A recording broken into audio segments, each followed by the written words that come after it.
तो नमस्कार दोस्तों, मैं दीपक नागर, दीपक इकोनॉमिक्स के इस चैनल पर आप सभी दोस्तों का स्वागत है। दोस्तों, इस चैनल पर मैं डेली डिस्कस करता हूँ डेली इकोनॉमी न्यूज और आज डेट 25 सितंबर। तो दोस्तों, आप सबने भी आज का न्यूज़पेपर तो पढ़ ही लिया होगा दोस्तों। आज हम यहाँ डिस्कस करेंगे इकोनॉमिक टाइम्स को। तो आज का इकोनॉमिक टाइम्स तो न्यूज ही न्यूज है दोस्तों। मैं जनरली डेली बोलता हूँ कि कोई खास न्यूज नहीं है, एक ही न्यूज है, लेकिन आज दोस्तों कम से भी कम तीन इंपॉर्टेंट न्यूज है। कम से भी कम तीन इंपॉर्टेंट न्यूज है। एक तो सबसे बड़ा जीएसटी में दोस्तों रिफॉर्म तो हो ही गया था, टैक्स स्टाइलिंग। जीएसटी में एक अपीलेट ट्रिब्यूनल जीएसटी 80 करके इसको कल फाइनेंस मिनिस्टर द्वारा लॉन्च किया गया। तो इसका क्या इंपॉर्टेंस है, क्यों इसको बनाया गया है, सब कुछ हम डिटेल में वन बाय वन करके देखेंगे। दूसरा मुद्दा होता है दोस्तों, आरबीआई ने आरबीआई ने एक इंडेक्स जारी किया है, supervisory data quality index HDQI करके। इसका कुछ इंडेक्स में कुछ सुधार हुआ है, तो क्या मैटर है, क्यों इसको लेके आया जाता है, वो भी हम देखेंगे आगे वन बाय वन करके। थर्ड दोस्तों, एक है मरीटाइम सेक्टर लेकर, जो समुद्री क्षेत्र है, भारत का शिप बिल्डिंग का क्षेत्र है, इसके लेकर गवर्नमेंट ने कल कैबिनेट की मीटिंग हुई थी, आप सबको पता होगा। उसमें कई सारे अनाउंसमेंट हुए थे, बिहार के लिए बहुत सारे हुए, इलेक्शन है, लेकिन इस मरीटाइम सेक्टर के लिए दोस्तों 69,000 करोड़ से भी ज्यादा, मोर देन 69,000 करोड़ का एक पैकेज अनाउंस किया है, जिसमें 25,000 करोड़ का क्या है, मरीटाइम डेवलपमेंट फंड है। तो ये सबके बारे में दोस्तों हम डिटेल में डिस्कस करेंगे। सबसे पहले बढ़ते हैं हमारी फर्स्ट न्यूज की तरफ। FM launches, finance minister Nirmala Sitharaman ji launches GST appellate tribunal to cut tax litigation. Tax litigation में कटौती के लिए क्या हो रहा है, इसको जीएसटी अपीलेट ट्रिब्यूनल को लॉन्च किया गया। तो आपने देखो देखो ट्रिब्यूनल शब्द आपके लिए नया नहीं है। ट्रिब्यूनल शब्द नया नहीं है। जैसे सबसे फेमस होगा एक नेशनल ग्रीन ट्रिब्यूनल, एनजीटी, नाम सुना होगा। तो ये बेसिकली एनजीटी दिल्ली में है, इसकी एक बेंच कहाँ पे, भोपाल में भी है। तो ये जो इन्वायरमेंट है रिगार्डिंग प्रॉब्लम सुनता है। तो नॉर्मल जो कोर्ट केस में, कोर्ट कचहरी में बहुत टाइम लगता है दोस्तों, भारत में आप सब जानते हैं। जो नॉर्मल कोर्ट प्रोसेस है वो काफी लेंथी है, स्पेशली हाई कोर्ट में। हाई कोर्ट में क्या है, लाखों तो केस पेंडिंग चल रहे हैं। क्या कर रहे हैं, पेंडिंग केस, पेंडेंसी बहुत ज्यादा है दोस्तों। आपने कई को कभी काम पड़ा हो जिंदगी में, तो यहाँ सालों तक तारीखें नहीं आती, ये तक डेट नहीं आती। 2 महीने में एक बार डेट पड़ेगी, उस दिन भी आप लिस्टिंग का नंबर नहीं आएगा। साल 2 साल तो ऐसे निकल जाते हैं, तो 10 साल निकल जाते हैं। तो दोस्तों ऐसे जीएसटी का रिगार्डिंग है, देखो जीएसटी को इंप्लीमेंट किया था 1 जुलाई 2017 से। ठीक है, ये एक तरह से क्या, इंडायरेक्ट टैक्स, सारे पुराने जो इंडायरेक्ट टैक्स लगभग 17 के आसपास टैक्स है, इसमें संज्यूम कर दिए गए थे। यहाँ तक तो ठीक था, उसकी कोई स्लैब होती है, वो सब बात ठीक है। लेकिन दोस्तों कई बार क्या होता है, जो बिजनेसमैन है, सपोज कोई बड़ी फर्म हो सकती है, कोई भी हो सकता है, रिलायंस हो सकती है, कोई भी हो सकता है, टाटा हो सकती है, टीसीएस हो सकती है, इन्फोसिस हो सकती है, और ये गवर्नमेंट ऑफ इंडिया का टैक्स डिपार्टमेंट है दोस्तों। हो सकता है central board of indirect tax custom हो, ठीक है, कस्टम का हो वो इंडायरेक्ट टैक्स का कोई भी इंस्पेक्टर या कोई भी आईआरएस ऑफिसर वगैरह हो सकते हैं, ठीक है यहाँ तक। तो दोस्तों कई बार क्या है, इनके बीच टैक्स को रिगार्डिंग डिस्प्यूट हो जाता है। गवर्नमेंट का कहना है, टैक्स डिपार्टमेंट कितना है कि 1 करोड़ टैक्स बनता है, सपोज करो। अब इसका कंपनी का बनता है, क्या कहता है, कभी कहता है कि मेरा तो टैक्स 50 लाख ही बनता है, आप उसको मुझसे ज्यादा मांग रहे हो। एक तरह से डिस्प्यूट हो जाता है। कई बार जो लिखा हुआ रूल्स होता है उसको दोस्तों एक्सप्लेन करने में दिक्कत आ जाती है। उसको, जो टैक्स का कोई रूल है उसको कंपनी अलग स्टाइल से पढ़ती है और गवर्नमेंट एजेंसी अलग स्टाइल से पढ़ती है। आपने कई बार टैक्स डिस्प्यूट बड़े बड़े सुने होंगे। आज वोडाफोन का तो फेमस था, हजारों करोड़ का मामला था। आज का कहना था, आज वोडाफोन का कहना था कि हम पर कोई टैक्स लायबिलिटी नहीं बनती, लेकिन भारत सरकार ने टैक्स मांगा। तो ऐसे डिस्प्यूट हो जाता है, तो फिर क्या करेंगे। तो दोस्तों डिस्प्यूट हो जाता है, तो फिर आज की डेट में जो रूल है, जैसे सपोज करो जीएसटी को रिगार्डिंग, ये बिजनेसमैन है, ये टैक्स के डिविजन है, इसके बीच डिस्प्यूट हो गया, ठीक है। इसने कोई निर्णय दे दिया, जैसे यहाँ टैक्स का जो भी इंचार्ज ऑफिसर होगा उसने कोई डिसीजन कर लेगा, तो इसके खिलाफ भी अपील कर सकता है दोस्तों। अपील कहाँ, फर्स्ट अपील वहाँ डिपार्टमेंट में होगी। फर्स्ट अपील कहाँ होगी, डिपार्टमेंट में होगी। इसका कोई उत्तराधिकारी होगा, उसके पास अपील होगी। लेकिन इसके बाद दोस्तों फिर हाई कोर्ट में जाना पड़ता था, हाई कोर्ट्स में जाना पड़ता था। और ये भी स्टेट वाइज अलग अलग सिस्टम था। भारत में इतने सारे स्टेट है, हर स्टेट का अलग अलग रूल्स थे। कई हाई कोर्ट, कई का कोई क्या था, कुछ ऐसा था, मतलब कुल मिला के। तो अब ये यहाँ हाई कोर्ट में तो प्रोसेस बहुत लेंथी है, बहुत टाइम कंज्यूमिंग है। 10 साल तक ये टैक्स डिस्प्यूट चलता रहेगा, तो टैक्स लिटिगेशन क्या होगा, बढ़ेंगे। टैक्स जो विवाद है उसका निपटारा तो हो ही नहीं पाएगा, फाइनल सोल्यूशन हो ही नहीं पाता। सिंगल बेंच डबल बेंच चलता रहता है, तो खेल। तो क्या करो, इन सबकी जगह एक सिस्टम लेके आओ, वो है जीएसटी अपीलेट ट्रिब्यूनल का, जीएसटी अपीलेट ट्रिब्यूनल। दोस्तों ये कंसेप्ट नया नहीं है, ये काफी टाइम से चल रहा था। क्या चल रहा था, काफी टाइम से चल रहा था। तो ये जीएसटी अपीलेट ट्रिब्यूनल फाइनली कल कल 24 सितंबर को फाइनेंस मिनिस्टर ने लॉन्च कर दिया। ये हमारी न्यूज थी। अब हम देखते हैं, देखो जीएसटी कब लाया था, goods and service tax appellate tribunal, GST act के बारे में हम यहाँ डिस्कस कर रहे हैं। जीएसटी एक्ट 2017 को लेके आया था। कई बार बिजनेसमैन एंड टैक्स डिपार्टमेंट के बीच अभी के बीच विवाद हो जाता है। ऐसे केस बहुत सारे पेंडिंग चल रहे हैं दोस्तों, वहाँ जैसे अभी लगभग 4.83 लाख समझ लो 5 लाख के आसपास जीएसटी से रिगार्डिंग डिस्प्यूट पेंडिंग चल रहे हैं, इनका कोई निपटारा नहीं हो पा रहा। इस चक्कर में जब तक ये निपटारा नहीं होगा तब तक जो फंड है, कैपिटल है, वो अटकी पड़ी है। समझ लो दोनों में विवाद हो गया और कैपिटल सीज हो गई थी, तो कैपिटल अटकी पड़ी है। इतनी इंपॉर्टेंट कैपिटल जो कोई निवेश कर सकता था बिजनेसमैन, वो पैसा दोस्तों सरकारी खाते में या कहीं पे अटका पड़ा है। तो इसलिए इन जो पेंडेंसी का निपटारा बहुत जरूरी है। इसी के लिए जीएसटी अपील का ट्रिब्यूनल का गठन किया गया। जीएसटी अपील ट्रिब्यूनल दोस्तों सीजीएसटी एक्ट, जब जीएसटी आया था तब आप सबको पता होगा सीजीएसटी एक्ट 2017 पास किया गया था पार्लियामेंट के द्वारा। इस सीजीएसटी एक्ट 2017 के तहत ही क्या किया गया, जीएसटी अपील ट्रिब्यूनल का गठन किया गया। इट मींस इससे स्टैट्यूटरी बॉडी, विधिक निकाय है दोस्तों, कानून के माध्यम से इसका बनाया गया है। सीजीएसटी एक्ट 2017 के माध्यम से बनाया गया, लॉन्च टुडे बाय एफएम। इसकी दोस्तों टोटल जो जीएसटी अपीलेट ट्रिब्यूनल है, इसकी जो एक तो प्रिंसिपल बेंच होगी, मेन बेंच होती है, प्रिंसिपल बेंच होगी, ये कहां होगी, ये होगी दिल्ली में, दिल्ली में होगी, ठीक है। और इसकी 31 अदर बेंचेज होगी। एक मुख्य बेंच कहां होगी, प्रिंसिपल बेंच दिल्ली में होगी, और 31 अन्य बेंचेज होगी स्टेट्स में होगी। इसमें दोस्तों कुछ लोग तो जुडिशरी से होंगे, जैसे रिटायर्ड जजेज होगा, रिटायर्ड जजेज, ये तो जस्टिस का काम करेंगे। कुछ इनको टेक्निकल सहयोग के लिए टेक्निकल पर्सन भी होंगे, इसमें टेक्निकल ऑफिसर होंगे, जो रिटायर्ड आईआरएस ऑफिसर हो सकता है, रिटायर्ड आईएएस ऑफिसर हो सकते हैं, ये सब लोग भी इसमें शामिल होंगे। इसका जो अभी जो संजय कुमार मिश्रा जी, जो जस्टिस जीएसटी एटी का जो प्रिंसिपल बेंच है दिल्ली में, इसके प्रेसिडेंट बनाए गए हैं दोस्तों संजय कुमार मिश्रा जी। गवर्नमेंट ने 2024 में अपॉइंट कर दिया गया था इनको, पर अभी तक भी ये प्रॉपर फंक्शन नहीं कर पा रहा। आई होप अब जल्दी से जल्दी करेगा, ऐसी उम्मीद की जा रही है कि जीएसटी एटी दोस्तों दिसंबर 2025 मतलब 3-4 महीने बाद से ये सुनवाई प्रारंभ कर देगा। अब इसमें एक चीज और अच्छी करिए, सिस्टम ऑनलाइन किया गया, एक ऑनलाइन पोर्टल बनाया गया। आप किसी को भी कोई लिटिगेशन प्रॉब्लम है, कोई कंप्लेंट करनी है, तो ऑनलाइन ही आप इसके माध्यम से कर सकते हो। इससे क्या होगा, प्रोसेस बहुत इजी हो जाएगी। तो आप देख सकते हैं, एक तो इसकी प्रिंसिपल बेंच होगी, प्लस 31 बेंचेज इन स्टेट्स होगी, 31 बेंच कहाँ होगी, स्टेट्स में होगी दोस्तों। यहाँ तक ठीक है बात। फर्स्ट अपील तो टैक्स डिपार्टमेंट के मध्य बीच ही होती है, सेकंड अपील होगी जीएसटी एटिक में। अब क्या होगा, पूरे स्टेट्स में एक जैसा हो जाएगा, यूनिफॉर्मिटी आ जाएगी दोस्तों। जीएसटी अपीलेट ट्रिब्यूनल बनने से पूरे स्टेट में यूनिफॉर्मिटी आ जाएगी, पूरे जगह में यही होगा। इसकी बेंचेज होगी, तो सब जगह रूल एंड रेगुलेशन भी एक जैसे ही होंगे दोस्तों।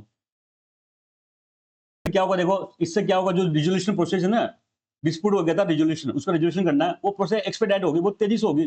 साल 2 साल 6 महीने में ही क्या होगा, वो केस का निपटारा हो जाएगा। जो केस अभी 10 साल 20 साल तक भी चलेगा, तो इससे ज्यादा क्या होगा, अच्छा काम होगा।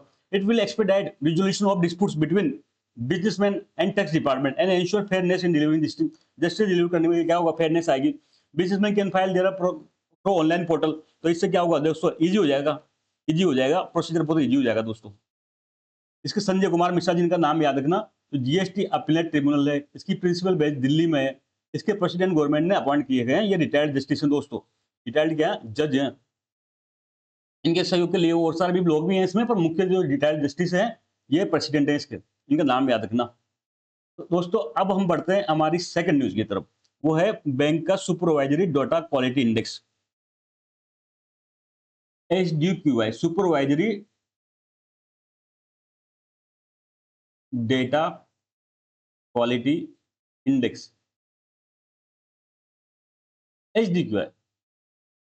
आप सबको पता हो, ये तो पता है कि आरबीआई क्या है, बैंकों का रेगुलेटर है, रेगुलेट करता है ये बैंकों को ध्यान रखता है, उनके रूल्स एंड रेगुलेशन बनाता है, वो रूल्स को फॉलो करे बैंक, ये भी नजर रखता है, टाइम टू टाइम उनकी मॉनिटरिंग करता रहता है, और कोई बैंक में प्रॉब्लम आए तो उसको टाइम पर एक्शन भी लेता है। जैसे बीच में येस बैंक का हो गया था, येस बैंक ने कुछ चीजें छुपा ली थी, तो येस बैंक की क्या प्रॉब्लम आ गई थी, तो बाद में आरबीआई ने उसको बचा। तो उसे आरबीआई कई सारे शेड्यूल कमर्शियल बैंक को लोन करता है।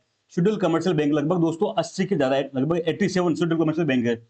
इनको क्या करता है, रेगुलेट करता है। तो अब इनको रेगुलेट करने के बाद टाइमली डेटा चाहिए, टाइमली आरबीआई के पास डेटा आना चाहिए दोस्तों, चाहे वो असेट क्वालिटी का हो, जिसे एनपीए, अब सपोज को कोई बैंक एनपीए छुपा ले अपना, ठीक है, अगर एनपीए छुपा ले तो धीरे धीरे बढ़ता जाएगा, और एक दिन वो क्या होगा, बैंक फेल हो जाएगा। अगर आरबीआई को पहले पता चल जाता कि वो उसके पास एनपीए बढ़ रहा है, तो आरबीआई पहले कंट्रोल कर सकता था। तो असेट क्वालिटी हो गया, लिक्विडिटी, पैसा कितना है, इसके बाद जेब में पैसा ही नहीं है, एकदम से विड्रॉ करने आ जाए, या कैपिटल एडी रेशियो, तो ये सब डेटा इसको आरबीआई को चाहिए दोस्तों सुपरवाइजन करने के लिए। तो ये डेटा टाइम टू टाइम ये 87 के सारे शेड्यूल कमर्शियल बैंक आरबीआई को भेजते रहते हैं।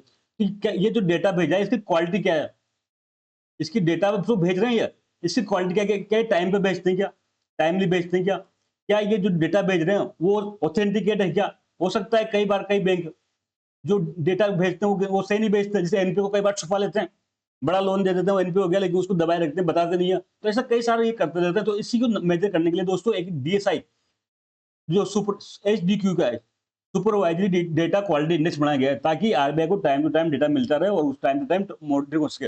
इससे दोस्तों क्या होगा, जो फाइनेंशियल सेक्टर जो बैंकिंग में है ना, मॉनिटरिंग बढ़िया हो पाएगी। और अगर कोई बैंक में प्रॉब्लम आ रही है तो आरबीआई को पहले पता लग जाएगा और उसका पहले ट्रीटमेंट कर देगा। हम टाइम टू टाइम ना जाते हैं बॉडी चेकअप कराने, ताकि क्या हो, जो हमारे कोई बॉडी में कोई बीमारी हो तो पहले ही पता चल जाए।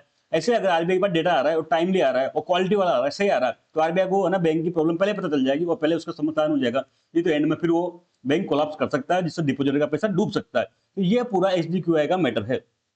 आप देख सकते हैं bank supervisory data quality index score improve in 4 month, 4 महीने में उसमें कुछ सुधार हुआ है। पहले क्या था दोस्तों, 89.3 था, अब बढ़ के 89.9 हो गया। हालांकि देखो इसमें इतना काम का नहीं याद रखने की जरूरत नहीं, एग्जाम में सिंपल पूछ सकते हैं, एक लाइन में याद रखना है, supervisory data quality index HDQI कौन रिलीज करता है, which institution release this HDQI, simply reserve bank of India, बस। इससे ज्यादा इसका इंपॉर्टेंस नहीं है।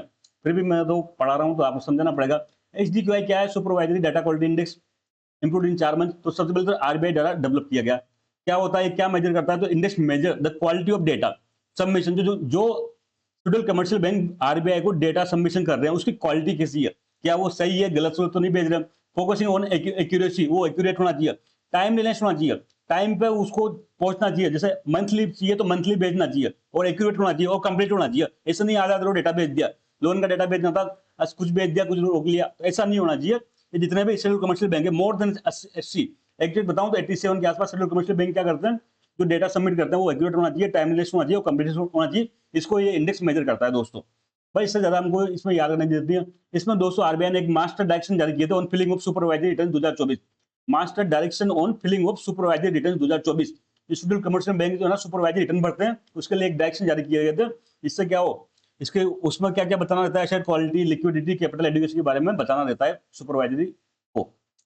बेनिफिट क्या होगा, इजी से आसानी से सुपरवाइजरी एग्जामिनेशन हो पाएगी और फाइनेंशियल ओवरसाइट बढ़ेगी दोस्तों। फाइनेंशियल जो बैंकों पे आरबीआई का जो फाइनेंशियल कंट्रोल है दोस्तों, वो अच्छे से हो पाएगा, ताकि इससे बैंक कोलैप्स नहीं कर पाए। बस इतना सा ही मैटर था, इससे ज्यादा नहीं। ठीक है दोस्तों, तो हम बढ़ते हैं हमारी नेक्स्ट न्यूज की तरफ। नेक्स्ट न्यूज है मैरीटाइम सेक्टर को लेकर। क्या है मैरीटाइम, समुद्री क्षेत्र। समुद्री क्षेत्र में क्या चलते हैं, जहाज वगैरह चलते हैं, शिप चलती है, तो शिप बिल्डिंग एक बहुत इंपॉर्टेंट सेक्टर है। तो पढ़ो आप, cabinet gives note to RS 69,725 crore incentive for maritime sector. तो देखो मैरीटाइम जो है ना, समुद्री क्षेत्र, वो इंपॉर्टेंट है, बस तो स्ट्रेटेजिकली इंपॉर्टेंट है इंडिया के लिए। क्या है, स्ट्रेटेजिकली इंपॉर्टेंट है दोस्तों। क्यों है, जो इंडिया का ट्रेड होता है ना, भारत से अमेरिका को ट्रेड होता है, चाइना को होता है, चाइना से एक्सपोर्ट करते हैं, इंपोर्ट करते हैं, सब देशों से करते हैं दुनिया के। क्रूड ऑयल आ रहा है, जा रहा है सब। तो जो हमारा ट्रेड हो रहा है, जो वॉल्यूम के मात्रा से, वॉल्यूम के अकॉर्डिंग 95% ट्रेड दोस्तों सी रूट से होता है, समुद्र के मार्ग से होता है। सोचो हमारा 95% ट्रेड कहां से हो रहा है, सी रूट से, वॉल्यूम के अकॉर्डिंग। वैल्यू के अकॉर्डिंग दोस्तों 70% ट्रेड है ना, कहां से हो रहा है, सी रूट से हो रहा है। तो इतना लार्ज लेवल पर ट्रेड हो रहा है अगर सी रूट से, तो वो सी रूट वो इंपॉर्टेंट होगा नहीं होगा। इसलिए दोस्तों मैरीटाइम सेक्टर इंपॉर्टेंट है। इस मैरीटाइम सेक्टर में कई सारे पार्ट होते हैं, सबसे इंपॉर्टेंट पार्ट है शिप बिल्डिंग का। दोस्तों आज की डेट में हमारे पास पर्याप्त मात्रा में शिप नहीं है, हम फॉरेन पर निर्भर हैं। है भी तो लार्ज वेसल तो बहुत कम है इंडिया के पास में, लार्ज वेसल्स बहुत कम है, कंटेनर नहीं है हमारे पास में। ये सब हम रेंट पे लेते हैं दोस्तों, सब क्या करते हैं, रेंट पे लेते हैं। अभी लेटेस्ट में मोदी जी ने भी कहा था कि इसमें हमको क्या करना चाहिए, आत्मनिर्भर बनना चाहिए, सेल्फ रिलायंट होना चाहिए। इसी सेल्फ रिलायंट बढ़ाने के लिए बेसिकली ये 69,000 करोड़ का पैकेज अनाउंस किया गया है। आप न्यूज देख सकते हैं आराम से। कैबिनेट अप्रूव्स रुपीज 69,725 करोड़ है। अब देखो दोस्तों, इसमें 3 मुख्य है ना चीजें शामिल है। स्ट्रेटेजी इंपोर्टेंट है, इसे बैकबोन है इंडियन इकोनॉमी का। 95% नेशन ट्रेड होता है वॉल्यूम का, 75% बाई वैल्यू का। तो इसमें दोस्तों 3 पैकेज के 3 पार्ट हैं। ये 3 में से देखो मैं तीनों बताऊंगा, पर एक चीज इंपोर्टेंट है, वो है मैरीटाइम डेवलपमेंट फंड बनाया गया 25,000 करोड़ रुपए का, उसको मैं भी डिस्कस करूंगा। सबसे पहले ship building financial assistant scheme, ship building financial assistance scheme. देखो ये स्कीम के नाम से स्पष्ट है, ये क्या करते थे, शिप बिल्डिंग के लिए जो प्राइवेट कंपनीज वगैरह शिप बिल्डिंग करती होगी, जहाज बनाती होगी, उसको क्या करते थे, गवर्नमेंट फाइनेंशियल असिस्टेंस देती थी, सहयोग देती थी। तो ये स्कीम तो चल ही रही थी। इस स्कीम को कल बढ़ा के क्या कर दिया गया, गवर्नमेंट ने 2036 तक मतलब 11 साल के लिए और बढ़ा दिया गया है और लगभग इसमें 24,000 करोड़ के आसपास गवर्नमेंट खर्च करेगी दोस्तों। आप देख सकते हैं शिप बिल्डिंग जो फाइनेंशियल असिस्टेंस स्कीम है SBFS है, ये दोस्तों एक्सटेंडेड अंटिल 31 मार्च 2036 तक इसको बढ़ा दिया गया और टोटल कॉर्पस इसकी कितनी है 24,000 करोड़ 736 रुपए इस पर खर्च किए जाएंगे। ये याद नहीं रखना आपको अमाउंट दोस्तों, पर एक मोटा मोटी याद रखना चाहिए भाई, ठीक है, एक ship building finance assistance scheme के लिए 24,000 करोड़ रुपए देंगे और 2036 तक बढ़ा देंगे। दूसरा एक इंपॉर्टेंट चीज है दोस्तों, ये आपको याद रखना है, एक मेरीटाइम डेवलपमेंट फंड बनाया जाएगा। मेरीटाइम डेवलपमेंट फंड बनाया जाएगा। देखो समुद्री क्षेत्र में डेवलपमेंट के लिए, मेरीटाइम के डेवलपमेंट के लिए पैसा चाहिए। कोई भी सेक्टर के डेवलपमेंट के लिए क्या चाहिए,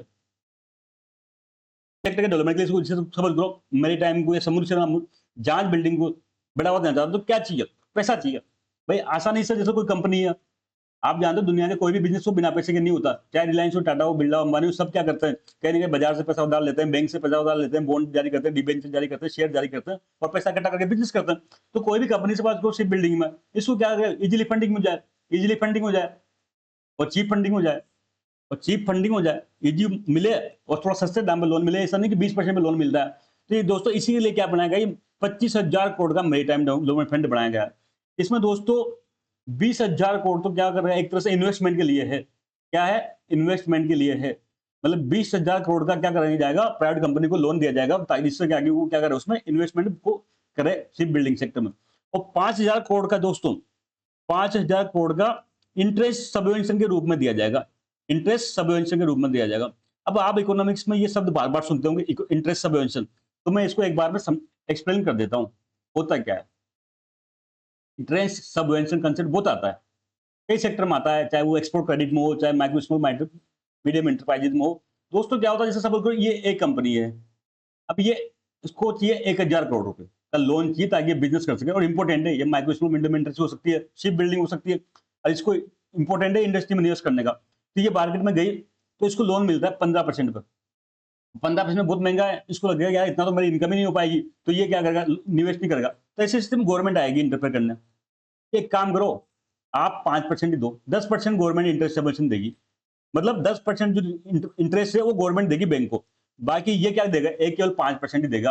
तो जो जितना इंटरेस्ट गवर्नमेंट की तरफ भरा जाता है उसको कहते हैं इंटरेस्ट सबवेंशन। ऐसा कई क्षेत्र में होता है, केसीसी में होता है। केसीसी में आपको पता होगा 3 लाख तक अगर 9% लोन है तो पहले 7% में देते हैं, तो 2% तो इंटरेस्ट सबवेंशन यही दे दिया, फिर टाइम पे रिपेमेंट कर दे तो 3% का और इंटरेस्ट सबवेंशन देते हैं, और फाइनल कितना पड़ता है, 4% पड़ता है। आप में से कई किसानों के बच्चे होंगे तो आराम से समझ सकते हैं कि 4% पे केसीसी में लोन मिलता है, वो किस प्रकार से मिलता है। तो दोस्तों ऐसे इसमें जो है ना, मेरीटाइम डेवलपमेंट फंड के माध्यम से 20,000 तो निवेश किया जाएगा, 20,000 करोड़ तो, और 5,000 करोड़ का इंटरेस्ट सबवेंशन मतलब चीप लोन दिलाया जाएगा। तो ये आप देख सकते हैं, अपुड maritime development fund of 25,000 crore. ये याद रखना दोस्तों, मेरीटाइम डेवलपमेंट फंड कितना अमाउंट का बनाया गया, तो 25,000 करोड़ का। तो 25,000 करोड़ का क्या करेगा, लॉन्ग टर्म फाइनेंसिंग करेगा, long term financing for the sector, long term के लिए फाइनेंस उपलब्ध कराया जाएगा। 20,000 तो क्या होगा, इन्वेस्टमेंट के लिए होगा। अब देखो 20,000 करोड़ जो इन्वेस्टमेंट होगा, इसमें 49% गवर्नमेंट कंट्रीब्यूट करेगी, वो भारत सरकार 49% गवर्नमेंट ऑफ इंडिया कंट्रीब्यूट करेगी। बाकी पैसा प्राइवेट सेक्टर से इनसे कैसे इकट्ठा किया जाएगा, या फिर कुछ बोरोइंग वगैरह की जाएगी, लेकिन गवर्नमेंट अपनी जेब से 49% राशि लगाई जाएगी। 5,000 करोड़ रुपए क्या होगा, इंटरेस्ट इंसेंटिवाइजेशन, इंटरेस्ट के लिए इंसेंटिव दिया जाएगा। ठीक है बात, यहां तक तो है ship building development scheme. Ship building के लिए एक अलग से स्कीम लेके जाएगी, शिप बिल्डिंग डेवलपमेंट स्कीम, जिसके तहत 17,000 करोड़ रुपया खर्च किया जाएगा दोस्तों। कितना, 17,000 करोड़ खर्च किया जाएगा। जिससे क्या होगा, जो भारतीय डोमेस्टिक शिप बिल्डिंग कैपेसिटी है ना दोस्तों, उसको 4.5 million ton, 4.5 million ton annually बढ़ाया जाएगा। भाई जो हमारा सामान ज्यादा है जादू में, वो टन के हिसाब से ज्यादा है, तो 4.5 मिलियन टन हर साल बढ़ाया जाएगा, ऐसा डेवलपमेंट किया जाएगा।